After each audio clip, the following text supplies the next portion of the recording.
When was the last time you went outside? Well, 3 days ago, I took a small walk in the park. Yeah, otherwise you have mental problems. Just put yourself in jail, in home. Yeah. Official reports from the World Health Organization reveal over 88,000 people have already been infected in 64 different countries. Around 3,000 deaths have been confirmed. 99% of these infections and deaths have occurred within China. Beginning in late January, lockdowns and restrictions were implemented in major cities throughout the mainland, including Beijing, Shanghai, and the entire Hubei province. It's really quiet, actually. It's so much less traffic. I live right in the center of the city, so from my apartment, I can see like traffic getting really, really bad every day. But now, you can barely see any cars or people. They're really just trying their best to isolate themselves so that this virus is gonna get better in the future. I'd say people are very, very anxious. People are very nervous. I saw a video of somebody going out in an inflated full body costume of a Christmas tree because they thought that was the best way to prevent them from getting the virus is wear a full bodysuit. They don't have a hazmat suit, so they're wearing a costume. And you can laugh a little bit, and then you realize that there's somebody who's going outside in a Christmas tree suit in the middle of February because they're that worried about getting sick. And it's an immense psychological pressure on people. That pressure is affecting everything in China. Personal lives, all levels of business, and even the highest government priorities. But what impact is the virus having on the Chinese crypto industry? Can crypto provide a measure of safety in these turbulent times? To understand this, let's first take a look at how traditional business in China is being affected.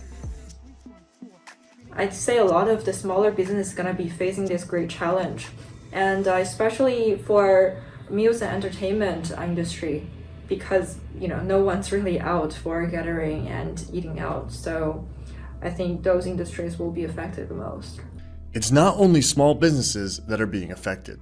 Airbnb has suspended all operations in Beijing until March. McDonald's, KFC, Starbucks, and IKEA are all temporarily closing down thousands of locations throughout the mainland. Is this fear also having negative effects on the crypto industry in China?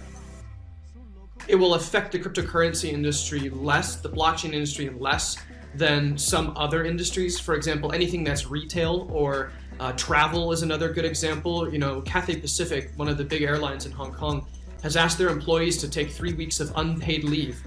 Everybody, 27,000 people, because they've got nobody on flights right now. Nobody's traveling. And so at least we can continue working. The internet's online always. As we see reports of the Chinese government quarantining the use of cash, it gives even more of a use case for the application of blockchain-based digital currencies. One of China's main goals in 2020 is to release its long-awaited central bank digital currency. However, the emergence of the coronavirus is drawing the Chinese government's energy away from developing this new technology. Most of the resources or the budget has been spent on containing the virus. I look to have a 3 months to half year delay than the original plan. There's even some worry that Bitcoin, the world's most well-known digital currency, could face some challenges from the virus. In early February, the Chinese government forced a Bitcoin farm to shut down. About 66% of Bitcoin's mining power is located in China. If a large number of Bitcoin mining farms are forced to shut down, it could compromise the security of the Bitcoin network. Despite these threats to the Chinese Bitcoin mining industry, Bitcoin's hash rate has remained steady since the appearance of the coronavirus.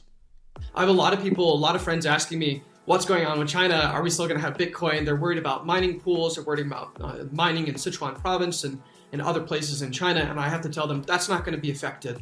Those are going to stay online. Why is it that mining farms are able to remain relatively unaffected by the virus? I don't think it's a big risk for the mining farms because mining farm doesn't take a lot of employment. I think most of those private mining farms are still continue to work, and they don't hire a lot of people. That's not something that requires a lot of face-to-face contact in order to be managed. Even though Bitcoin, blockchain, and crypto exist almost entirely on the internet, Human work is still needed to maintain these networks. Yet it is the daily lives of the people that are being most affected by the coronavirus. We're having to work with clients in a totally new way. People don't want to meet face to face. And when you do business in China, it's very important that you can meet face to face. You can build up a relationship with people. Especially for business development, when you try to see people you're not familiar with for the first time, definitely a face-to-face meeting will be much better, right? Networking and relationship building are crucial parts of all business development. With people unwilling to meet face-to-face, crypto events and conferences that are usually key for facilitating the flow of business and ideas are being severely affected.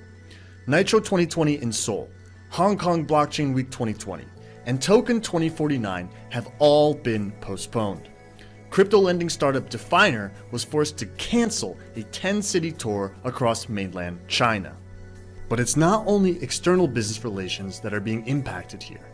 The virus is also putting relationships within companies on edge. So we are very worried about our employees' health, especially, I'm on the management role. I will have to make sure none of them get infected.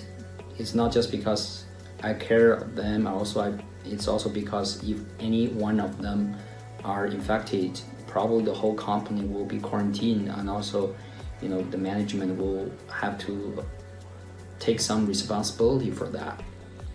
The people in China are worried and nervous. Business culture is being forced to change. Cash is being quarantined. And the Chinese stock market has suffered heavily. The Shanghai Composite Index plunged 8% on February 3rd. This was the worst single-day drop in nearly 5 years. However, the People's Bank of China has since pumped over $22 billion worth of yuan into the economy in order to stabilize the stock market. Is this financial fear also having negative effects on the crypto economy in China? The Chinese government doesn't allow the stock market in China to decrease or increase a certain amount. They have like a cap on the size the move it can make each day. And the first day that the market was open, that people came back from holiday, within minutes, it went as low as it could go in a single day. On February 28th, the Chinese stock market suffered another large tumble, but this time, the fall was mirrored in other major stock markets around the globe. So we've already seen that the coronavirus is taking a toll on economic activity. We see it every day in terms of video, empty streets, empty stores, factories that are effectively shuttered. China is incredibly important in terms of the strength of the world economy. But what's different with this is it's not just a local economic shock in China.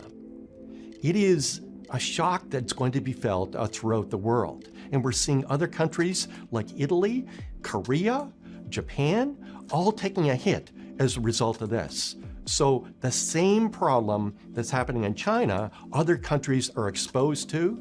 We focus on this type of risk, and this is the type of risk that leads to decreased economic activity. Is there a safe place to weather this financial and biological crisis? What about crypto? People expect the RMB will depreciate because the economy will slow down. A lot of people actually convert their savings to cryptos, convert their savings to USDT or DAI. I mean, I can't blame people who are looking for safe places to store value. China is connected to the entire world, not just through cryptocurrency or blockchain, but in almost every single industry. And it makes a lot of sense for people to say, look, with such a big negative effect on China right now and potentially the global economy, I need to find a safe place to store value, and Bitcoin makes a lot of sense for that. Despite lacking an inherent connection to traditional finance, Bitcoin doesn't appear to be functioning as the safe haven it should be. We saw a major sell-off in the stock market where the prices on consecutive days went down 3%. That is a substantial move in the stock market.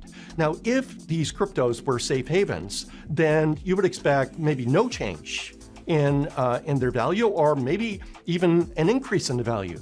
But that's definitely not what we've seen. The cryptos got battered and dropped by more than 10%. So that suggests to me, in a particular situation of great stress, where people are realizing that there's systemic risk unfolding. The stock market drops as expected. People flee to safe assets, but they didn't flee to cryptos. They fled to the US 10-year bond. A lot of talk within China is about the instability. When will things go back to normal? If things don't go back to normal, what is the new normal? And through the thread through all of those types of conversations is Bitcoin a safe place to store value? And a lot of people are paying attention to that. Often when the stock market goes up or down, we don't really know why. But in this particular situation, we know why. Anytime you've got a big move in the market, that is the lens that you need to try to figure out what happens to other asset prices. And interestingly, it turns out that the cryptos were not a safe haven in this latest episode. The impact of the coronavirus is not only global, it is also digital. People are being quarantined in their own homes. Travel is restricted. Business has been forced to adapt. These limitations inhibited the growth of the Chinese economy, and the negative impact of this setback reverberated throughout the globe. The rise in international fear led to significant drops in many major stock markets, including the US, Italy, Korea, and Japan. Thus emerged a perfect opportunity for blockchain-based digital money with no intrinsic ties to traditional finance to prove its worth. Yet, in this instance, it seems crypto failed to establish itself as a financial safe haven.